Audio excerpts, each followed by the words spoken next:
Hello, everybody.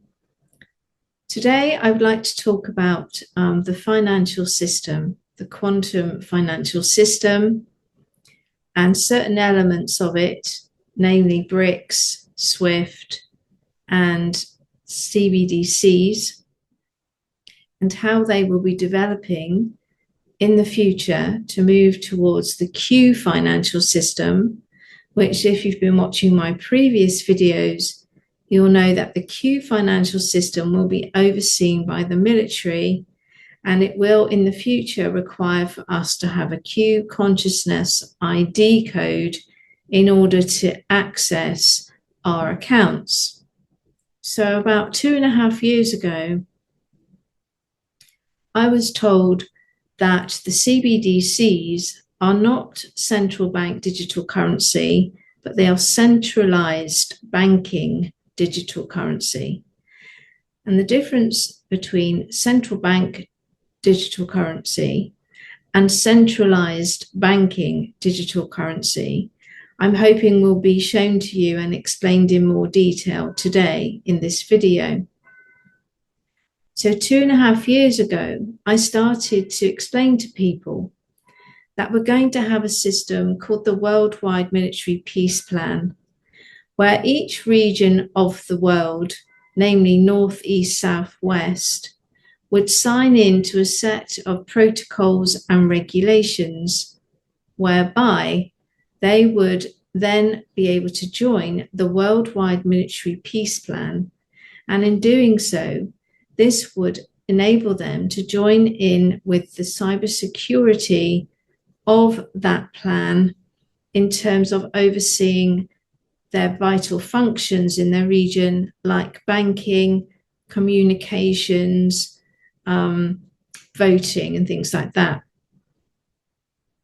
And for us on the ground, what it would mean is that if everything is done at a centralized location in space, then we could talk from our decentralized, devolved platforms, from our phones, our laptops, etc., to that centralized system in space in order to have free speech, be able to do secure voting and secure banking without the need for tremendous amounts of layers of bureaucracy between us and that final system. So we're moving towards a decentralized, devolved system of government, finance, and communications. So I wanted to look at how this decentralized program under the Worldwide Military Peace Plan is going to affect the QFS and the Q financial system. The QFS, as you know from my previous videos, is like a practice platform, a practice template, or a sting operation to see what elements of the quantum financial system, the QFS, could work in order to move us towards this decentralized system for we the people. Those elements that are seen to work effectively in enabling a decentralized, devolved system to the people will then be moved across to the Q financial system, which is overseen by the military in terms of cybersecurity. When those items get to the Q financial system, we will then also have a Q consciousness ID, each of us, and we will be able to use our Q consciousness ID to access this Q financial system. Now, in the meantime, everything is being trialed and set up in the background. A few items are already under the military framework, and much of the other trialing is going on under the QFS. So today I wanted to look at different elements like the CBDCs, the SWIFT system, BRICS, and other new cross-border payment systems that are coming into effect, which are all going to allow for these devolved regions in the north, south, east, and west, for example, under the worldwide military peace plan, how it's going to allow them to run their financial operations in line with this ability to devolve governance to we the people. So today I was going to look at a few components of the QFS and the Q system and how this is unfolding around the world in terms of the financial structures and how that might affect us going forward. So the first thing I wanted to look at was BRICS. Now, BRICS, according to Wikipedia, is an intergovernmental organization comprising of Brazil, Russia, India, China, South Africa, Iran, Egypt, Ethiopia, and the United Arab Emirates. And this group, which has now developed into a geopolitical bloc, has its governments meeting each year at a formal summit called the BRICS Summit. And they coordinate multilateral policies since 2009. And these bilateral relations amongst the BRICS are conducted based mainly on non-interference, equality, and mutual benefit. At the 15th BRICS Summit in 2023, the representatives were Lula da Silva, which is the president of Brazil, Xi Jinping, which is the People's Republic of China representative, the president of South Africa, Cyril Ramaphosa, the Prime Minister of India, Narendra Modi, and the Russian diplomat or Foreign Minister of Russia, Sergei Lavrov. So these were the main representatives for the 15th BRICS Summit, which was held in 2023. So I wanted to channel down some information about BRICS, and I hope that you find the information very enlightening and interesting. So I said to them, first of all, what is BRICS? And they said to me that BRICS is an alliance of financial and geographical regions who are wanting autonomy in order to trade with their own regional or traditional currency, as opposed to trading in the USD or the American dollar. So I said, so what will be required in order for these geographical regions to trade in their own currencies? And they said to me that new international payment systems are being devised and trialed to replace the current cross-border payment systems, namely SWIFT. I said, international payment systems are being devised to replace SWIFT. And I said, who is devising them? And will there be many of them? And they said to me that many new cross-border payment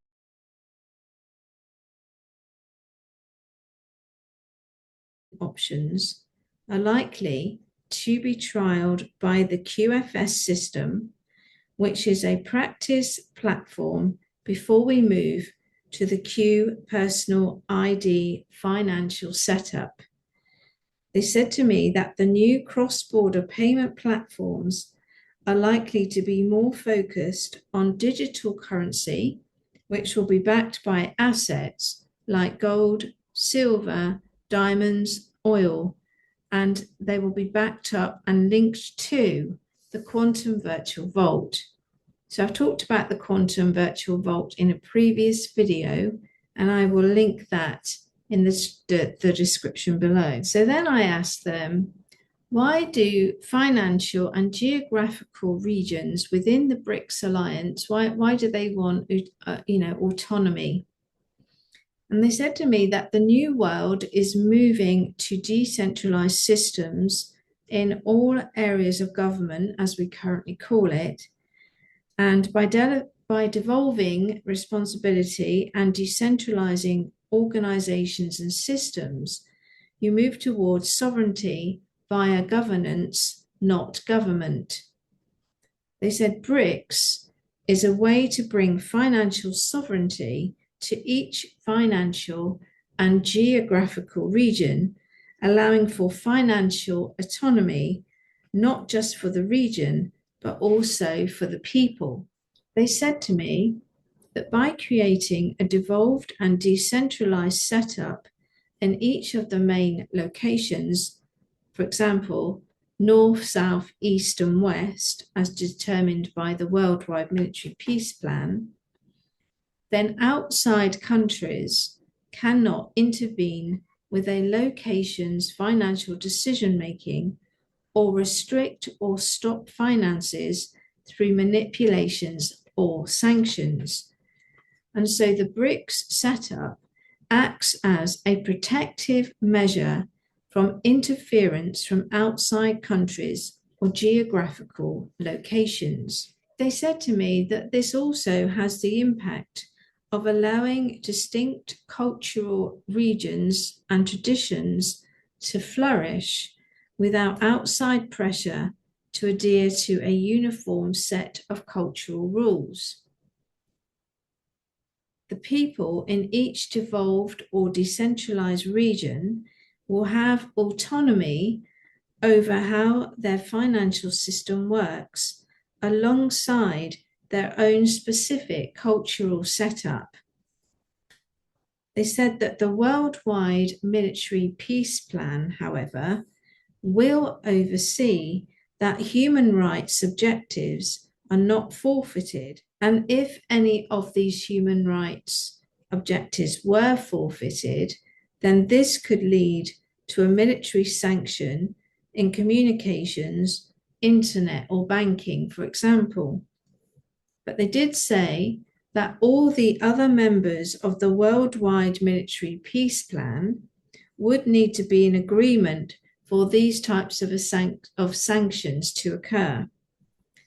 They said currently, financial penalties or restrictions are being imposed via the SWIFT system, generally as a result of the USA setting the relevant bar for codes of conduct or practice, and that under BRICS, regional culture will dictate trends in spending, expansion, and investments without any recourse because of SWIFT system sanctions. I said to them, BRICS was founded in 2009, and has its strength and influence grown larger than originally intended or anticipated? And they said yes and no. They said the formation of BRICS has been a long-term plan for the White Hats to move towards decentralized, devolved financial practices in financial and geographical locations. They said its recent increases in members and applications to join are readily welcomed, as we are edging closer to a time where the financial systems are about to switch to a digital system overseen by the resources of the quantum virtual vault.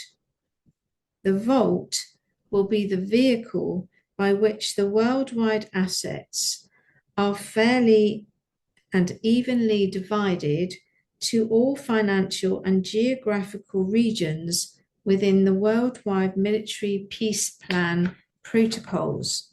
So I asked them, does this mean that regions that are not within the Worldwide Military Peace Plan protocols will be unable to access the quantum virtual vault?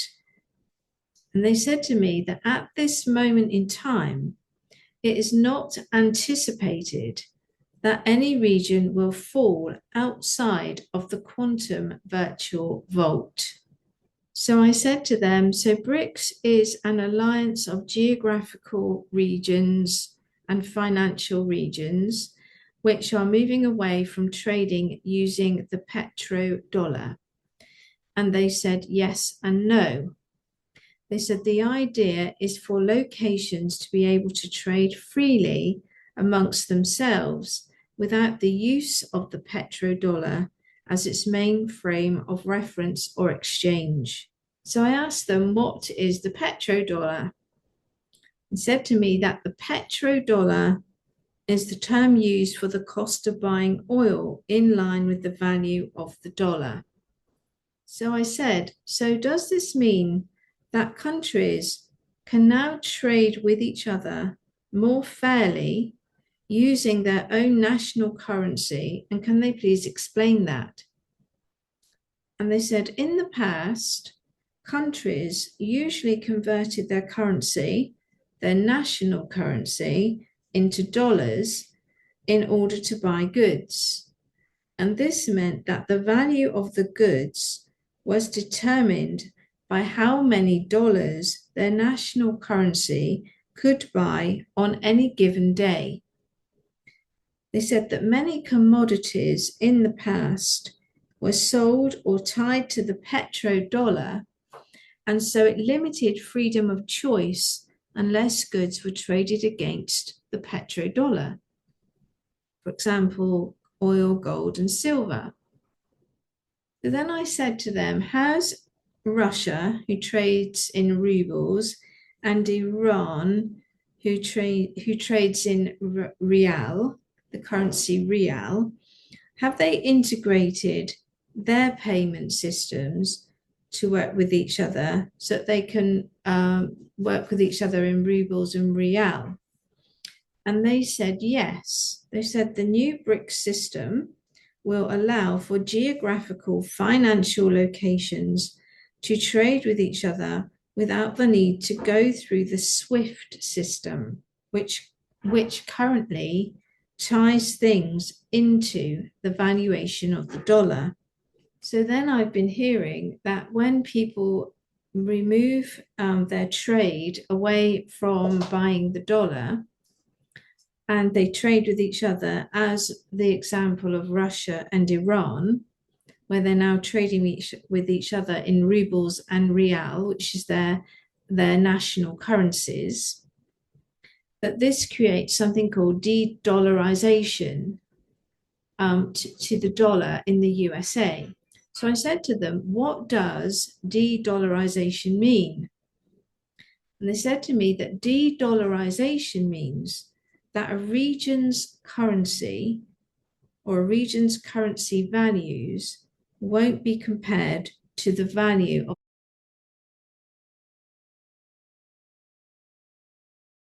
the dollar in the USA.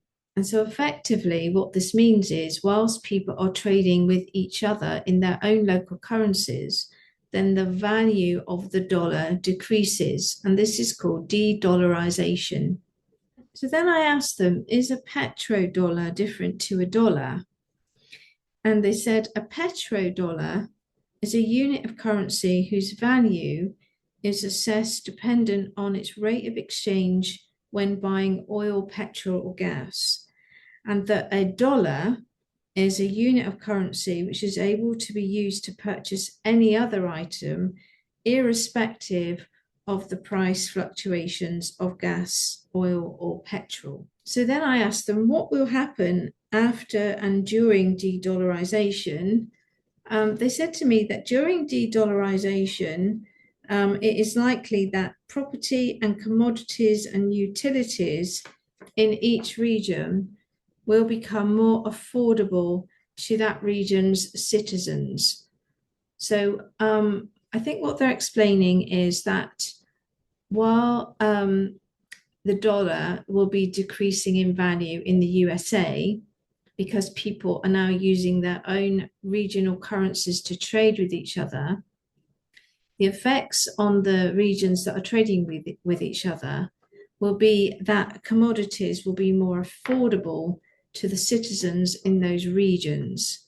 But in the USA, it will mean that the dollar is going through de-dollarization and losing its value.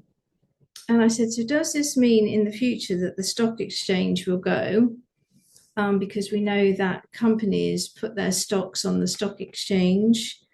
They said, no, the stock exchange will not go, but the value of currency worldwide will not be measured for strength against the dollar's value in any given moment.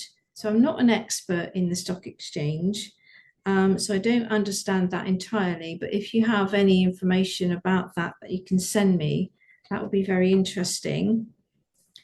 So then I said, so what will geographical currency be monitored against in terms of how much it's worth for trade?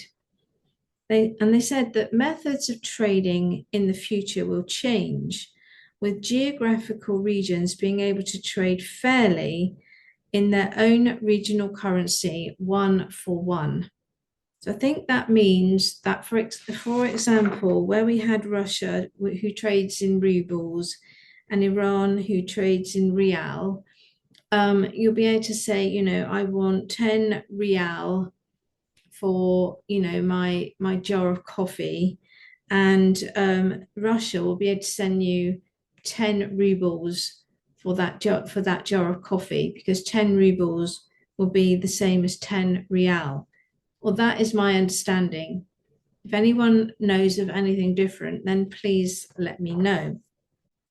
So I said to them, so how does this differ from what we currently have or do? Can they explain that to us? And they said that currently, currency values shift up or down against other currencies depending on the value of the dollar. But in future, local currency will not be valued in line with the value of the dollar. So this is how I think they'll be able to keep everything valued 1 to 1. $1 will equal €1. 1 rial will equal 1 ruble. Well, that's my understanding. So then I asked if there's an end to the petrodollar, and I don't know if there will be a total end to the petrodollar, but if there was an end to the petrodollar, how would that affect the USA? And they said to me that the end of the petrodollar will mean that worldwide valuations of currency with regard to oil and natural reserves will no longer be tied or dictated by the value set or fluctuations in the USA dollar. Prices for oil, gas, and natural resource will be set fairly between trading partners using a fair trade policy. And they said that this could involve a system where countries exchange goods. So for example, a country could exchange coffee for oil, like a barter system. I said, is de-dollarization part of the white hat Q consciousness ID financial system? And they said no. They said de-dollarization will be completed before we move to the Q consciousness ID financial system, because it is a prerequisite. And I said, why is it a prerequisite? And they said that the de-dollarization breaks the control of the USA over other economies, which will allow for financial sovereignty in each region. And they said that financial sovereignty of each geographical region of the worldwide military peace plan map is imperative before the Q consciousness ID can be implemented. And I said, so is de-dollarization part of the financial reset? And they said it is anticipated that a worldwide financial reset back to regional local currency will occur but it will occur before the full de-dollarization has occurred. So I said to them, so the financial reset worldwide is anticipated before full de-dollarization has occurred. And they said, yes. And I said, what year will that be? I gave them the option of 24 and 25, and they just gave me a dash for that. And when I said 26 and 27, 2026, 27, there was a tick for yes next to both of those. So it looks like de-dollarization is going to be an ongoing process, at least for the next 4 years. And that whilst that's ongoing, the financial reset is looking like it's due to occur in 2026 to 2027. So I said, what is required at this point before the worldwide financial reset can be enacted? And they said more layers, political, economic, military, and technological, need to be streamlined, devolved, and moved to governance to fit into the protocols for the worldwide military peace plan. And I said, when the worldwide financial reset happens, will it be one sort of like worldwide event with a public announcement? And they said it is intended that the worldwide financial reset will happen in stages with gradual de-dollarization and a move to decentralized governance, and that this is an ongoing strategy over many years. So then I said, as the dollar devalues because of the worldwide move to their return of local currencies, then does this mean that the USA will have a financial reset before the rest of the world? And they said that the UK is likely to be the first country or region to be seen to implement a new financial setup, which will comprise of a digital currency with digital wallets, a change in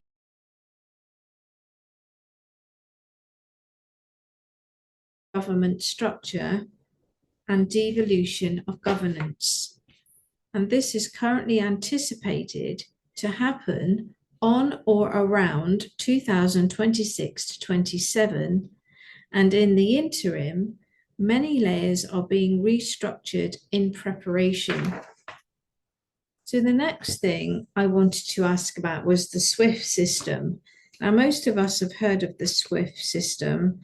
The SWIFT system is the current worldwide interbank financial telecom system, which allows for cross-border payments. So the way that they explain SWIFT is it's the Society for Worldwide Interbank Financial Telecommunications, and is the global messaging system used by the correspondent banking network and financial institutions to manage cross-border transactions. And I said, are we moving away from SWIFT because it has been able to enforce economic sanctions in the past? And they said, that's not the reason. It's because we're moving away from this idea of one centralized system or one region or one method of moving financial transactions. And so then I said, so how does SWIFT and SPFS and CPAM, how do they fit into the worldwide military peace plan? Now, SWIFT is the system I've already highlighted, which most of us already know. SPFS is the Russian cross-border payment system, which stands for the System for Transfer of Financial Messages, and is operated by the Bank of Russia. And CPAM is the Iranian cross-border payments system, which is operated by the Central Bank of Islamic Republic of Iran. They said to me that the Russian SPFS is the Russian equivalent of the SWIFT financial transfer system, and it was developed by the Central Bank of Russia, and that the system has been in successful development since 2014, when the United States government threatened to disconnect the Russian Federation from the SWIFT system, and that CPAM is the first national financial messaging infrastructure which handles major banking transactions for Iran, such as the rial, and it again says that it is supported by the latest technology, which eliminates the need for using SWIFT because of the concerns associated with the SWIFT system, i.e. that the SWIFT system has been able to impose sanctions to regions in the past. So I asked, how does SWIFT, SPFS, which is the Russian cross-border payment system, and CPAM, which is the Iranian cross-border payment system, how does that fit into the worldwide military peace plan? And they said to me that the satellite systems, which are set up by the worldwide military peace plan, will protect the integrity of these new cross-border financial frameworks. And I'm going to expand on these frameworks and how they're protected in a little while, but I'm just showing you at the moment how people are setting up their own cross-border payment systems away from SWIFT. So again, they're moving away from the control of the USA systems, as in the dollar and the SWIFT messaging, cross-border payments messaging service. And I asked them again, why are countries, wanting to move away from SWIFT? And they said that SWIFT is more money-based, whereas the newer systems are more based on digital currency, digital currency transactions. So then I asked them, so the SPFS, which is the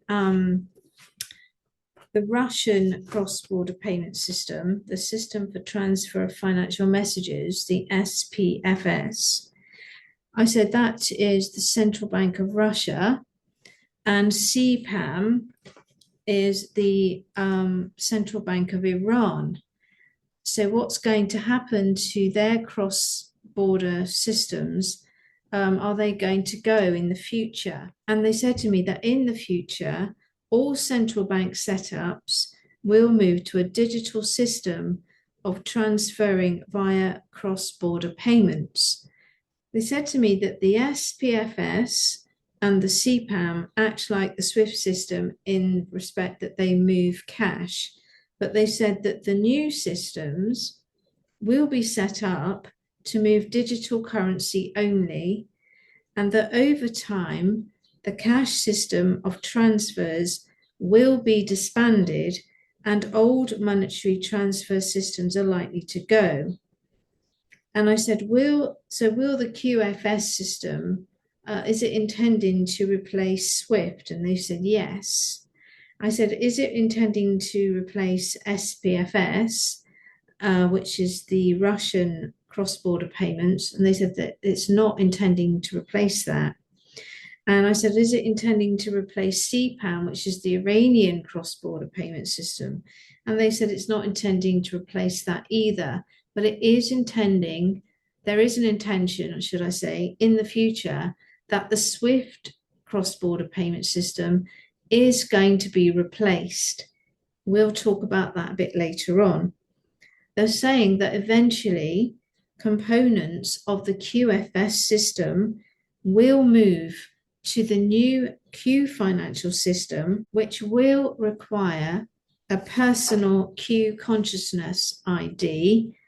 And so many components of the current QFS setup are intended to be disbanded going forward, and that these components are just placeholders as the financial system moves to digital and asset-backed regional currencies.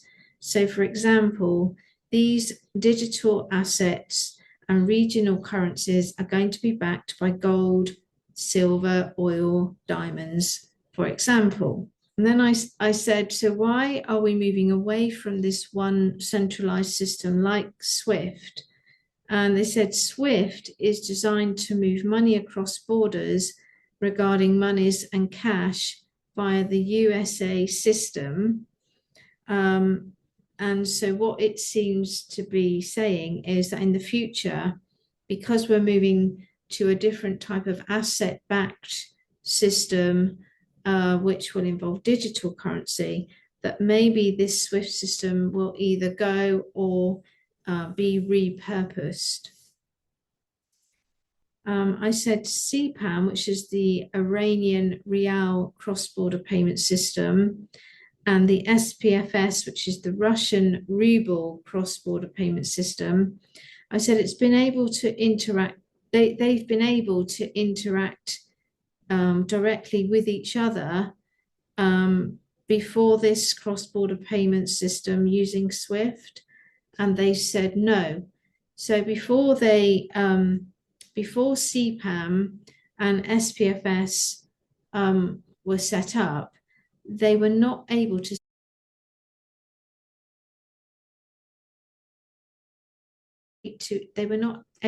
send payments to each other. They had to use the SWIFT system. But now that CPAM in Iran and SPFS in Russia have set up this cross-border payment system, they can now speak to each other and transfer currency to each other directly. And so I said, so what is changing, which will allow for Russia and Iran, for example, to directly move money on a cross-border payment system?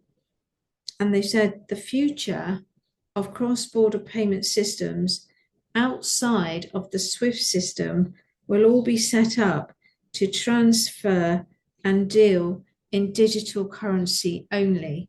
So it looks like any cross-border payment system that's currently in operation, whether that's CPAM, SPFS, SWIFT, if they're not set up to digital currency only at the moment, then it looks like this is the way it's going in the future. So I said to them, so does the SWIFT system send all transactions in order to control currency exchange rates against the dollar? And they said, not exactly. They said the SWIFT system is devised to only move money for locations that trade in dollars or use their currency in exchange for the value of dollars. They said the newer transfer systems will allow for transactions to go country to country and region to region without the need to cross through the USA.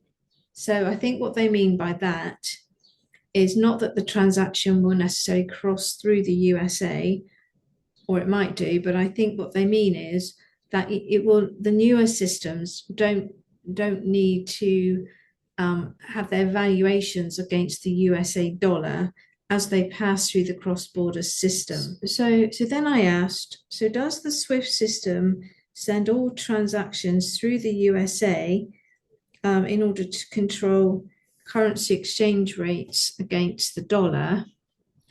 And they said not exactly, but the SWIFT system is devised to only move money for locations that trade in dollars and the USD dollars.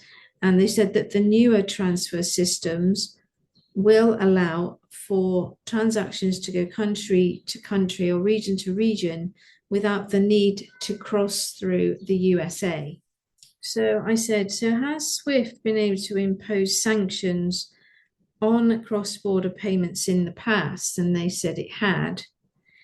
And I said, how will the emergence of new platforms that are coming in the future, how will it affect sanctioning like this in the future? And they said that in the future, it is expected that multiple cross-border payment systems will emerge who will all fall under the canopy of the worldwide military peace plan. So any sanctions in the future will be made only after it is deemed that a breach of the protocols and procedures at the peace plan level have been breached, and only after all the members have voted. So while I was researching the BRICS, the countries involved with BRICS, I was also noticing that Vietnam, Turkey, Malaysia, amongst, and there might be others, they are now wanting to join BRICS also and have made applications. And so I said, does a country joining BRICS mean that they are essentially moving away from the dollar and the petrodollar? And they said yes. And I said, does this also mean that they're moving towards digital currency? And they said it's not necessarily linked, but in most cases, a move away from the dollar exchange mechanism will also allow for local currencies to also operate as a digital currency if they choose to. And they did say that digital currency will need to be fully adopted to fall under the worldwide military peace plan auspices. So then I said, why are people wanting to join BRICS now? Is it part of the worldwide military peace plan, to get everyone signed into protocols for accepted behaviors and actions? And they said to me that people are joining BRICS so that they can trade with other geographical and financial regions free of the dollar. And I said, is joining BRICS attached to joining or being allowed to join the worldwide military peace plan? And they said to me that to be signed into the protections of the worldwide military peace plan, then each location will need to show that devolution is ongoing. And that means devolution of policies of things like their government procedures. So that might include, for instance, devolved voting, and devolution of financial operations as well.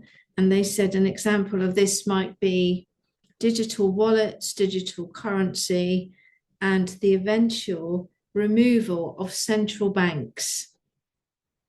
So now it gets very interesting because they're saying that in the future, to be part of the worldwide military peace plan, then there will need to be the removal of central banks. But in the same narrative, they're also talking about how systems are all moving to digital currency. So now this is where it gets interesting.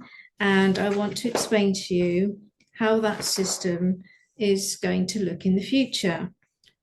So while I was researching all of this information, I came across a new platform called mBridge. So mBridge is a project which falls under the Bank of International Settlements, and it says that the project aims to explore a multi-central bank digital currency platform, CBDC, and it's where it wants to share among participating central banks and commercial banks to build a distributed ledger technology, a DLT, which will create instant cross-border payments and settlement. So this project mBridge is a collaboration between the Bank of International Settlements, the Bank of Thailand, the Central Bank of the United Arab Emirates, the Digital Currency Institute of the People's Bank of China, the Hong Kong Monetary Authority, and the Saudi Central Bank, who are currently joining mBridge. And that they also said that there are more than 31 observing members of this mBridge project. Now, for those of you that follow me, you know that I saw a vision of Mohammed bin Salman in the middle of last summer, 2023, where I saw him, I think it was in the Arctic region, surrounded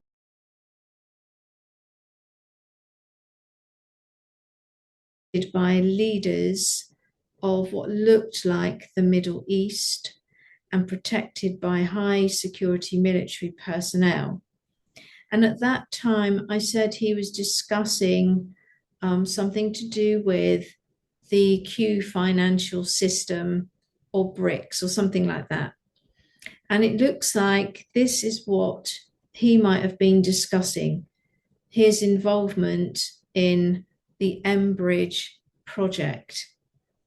So I'm now going to try and explain to you about mBridge. So going further down their document, they're saying that the project aims to tackle key inefficiencies in cross-border payments, which have been things like high costs, low speed, and operational complexities. And sometimes because of where people's countries are, their jurisdiction, they haven't been able to be involved maybe in a cross-border payment system. What they're saying is that this platform will be able to handle multi-CBDC arrangements that will be able to connect all these different jurisdictions in one single technical infrastructure. So it sounds like mBridge is going to be able to manage each location's individual digital currency on this one platform, because they're saying that it's a platform based on a new blockchain, which is called the mBridge Ledger. And it's built to support real-time, peer-to-peer, cross-border payments and foreign exchange transactions. Now, I will provide the full document below in the link so you can go through everything that I'm saying in more detail. But as of August 2024, there were already a lot of observing members of Project mBridge, including the Asian Investment Bank, the Philippines, Bank of Indonesia, Bank of France, Bank of Israel, Bank of Italy, Bank of Korea, Bank of Mauritius, Bahrain, Brazil, Chile, Central Bank of Egypt, Jordan, Luxembourg, Malaysia, Nepal, Norway, Central Bank of the Republic of Turkey, the European Central Bank, the International Monetary Fund, the Monetary Authority of Macau, the National Bank of Cambodia, the National Bank of Georgia, the National Bank of Kazakhstan, the New York Innovation Center, the Federal Reserve Bank of New York, the Reserve Bank of Australia, the Reserve Bank of India, and the South African Reserve Bank and World Bank. So this is very interesting that we already have a lot of people that are observing members of this project. So on the surface, this looks like a setup for CBDCs. which have been very controversial in the past because they run through central banks.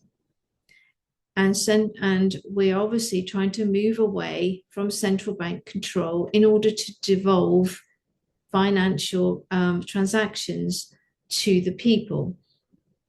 So I wanted to ask all around mBridge to find out how this is going to work and how it's going to devolve or be involved in devolution of governance to the people in terms of financial transactions.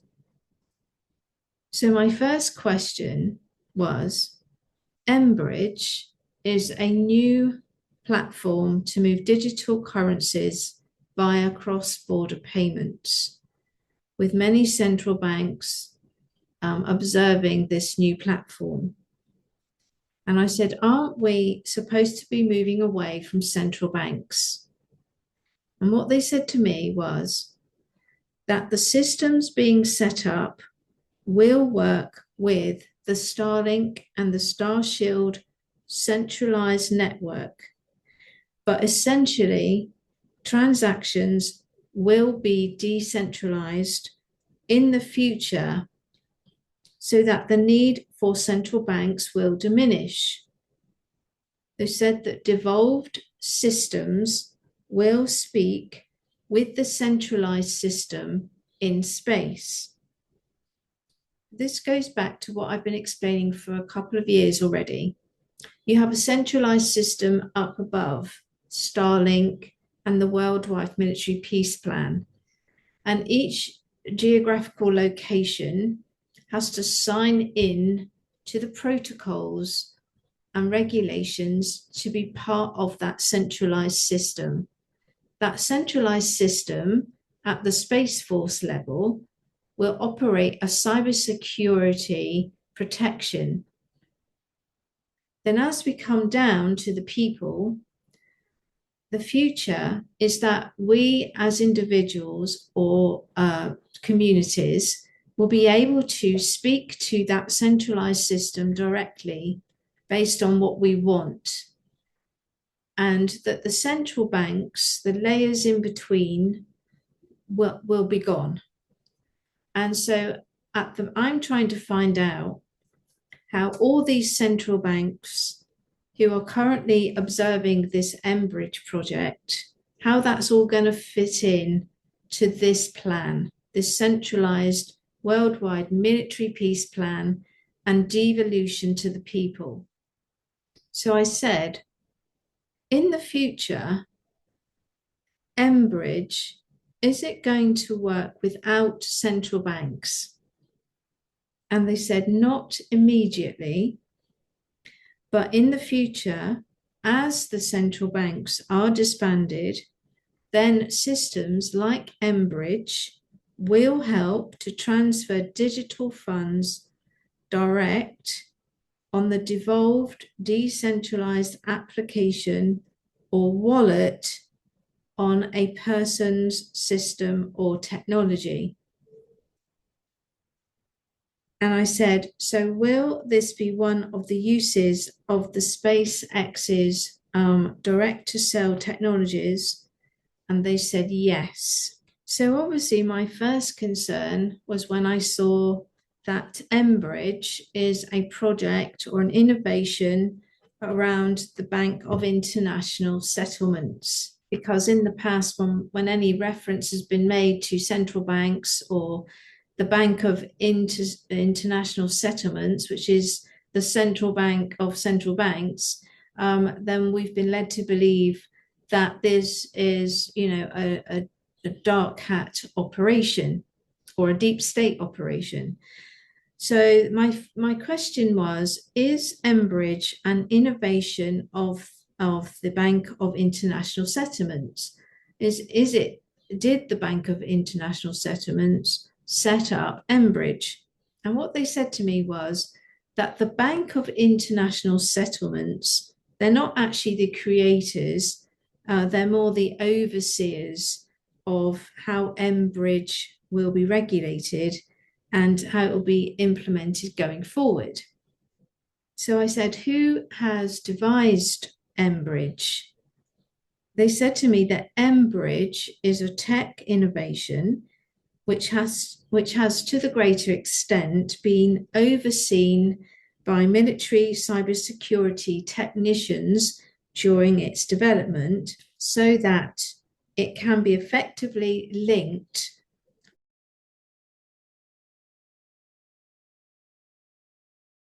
the worldwide military peace plan and Delta cybersecurity arm of the Space Force in each of the main regions as specified under the military plan, which we know to be North, South, East, and West. So I said to them, so if military Space Force are the overseers of the mBridge development, then mBridge will fall under the arm of Delta for the Q financial system. And they said yes. So if we look at this diagram, we can see at the top, we've got the worldwide Space Force. Each country has its own space setup or space agency. And below that is the layer of cybersecurity. To the left of this diagram, you can see we've got the QFS, which is currently set up to be run as a practice platform. And I've talked about this in previous videos where I've talked about Hedera and Quant. And then on the right-hand side, you can see that the Q financial system, which will be the final setup, is overseen by Delta Cybersecurity. It's overseen by the Worldwide Military Peace Plan. And we can now see that mBridge falls under that structure, and it will feed into the X.com banking app. So mBridge, if it brings through it all the different regions' digital currencies, so it'll be coming through the centralized platform. So remember what I've said in the past, CBDC stands for centralized banking, centralized in the sense that it will come from the Space Force, it will come from the Q financial system, and it is digital currency. It's a centralized banking digital currency. So mBridge will be the centralized banking, and it will be able to manage multiple digital currencies. And these will then go into the X.com banking app, and then the end user will have their app and be able to access whatever financial transactions they need to process. The Q Consciousness ID, which will allow you to open these apps and this technology in the future, is still in development, but it also falls on the side of this plan under the Worldwide Military Peace Plan. So everything to the left of this diagram, which falls under QFS, is all innovation that currently is not covered by military cybersecurity. And everything that falls on the right of this diagram is intended to be the future of the Q financial system and will be part of the Worldwide Military Peace Plan, and it will be protected by military cyber security.